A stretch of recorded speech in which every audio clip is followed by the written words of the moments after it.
In 1972, there were very, very few private practices around New Zealand. In fact, those that did advertised in the Physiotherapy Journal, which seemed, well, when I say advertised, they listed their name, address and telephone number. It was hardly a marketing tool because it was only going to hospital physiotherapists and themselves, but there really were just a handful of therapists in private. One of these was in Dunedin, and I expressed some interest to him that, what was private practice like? Did he ever get a locum in when he went on holiday? So he invited me to do a locum for him over one holiday that he was away, and I found it quite an eye-opener. Microwave was still very much in use in the 70s. In fact, shortwave diathermy was too, and his clientele would come, and interestingly there were no treatment notes for any patients at all. There was an appointment book. So when a patient appeared, I really didn't know whether he had a sore shoulder or a lumbar spine or what his problem was. So he would tell me he had a low back problem, and he lay on the bed face down and had that machine put on it. So yes, I could handle that.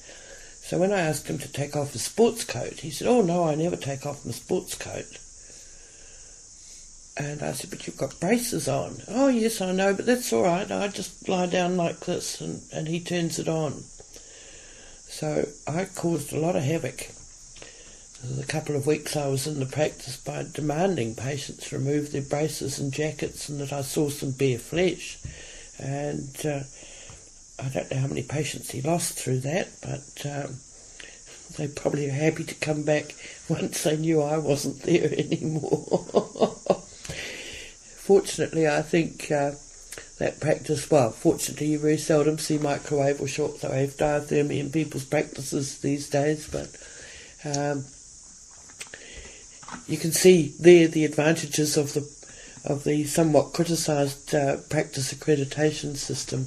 That just wouldn't happen in an accredited practice under today's operations. This was an interesting practice. Jack Power was the practitioner that I speak of.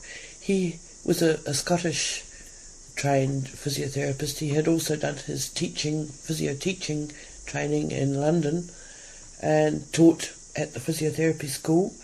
He was also very instrumental in establishing paraplegic sport in New Zealand, and when he later sold his practice to his younger brother, who also taught at the Dunedin Physio School, Jack went off to be principal of the physiotherapy school in Hong Kong.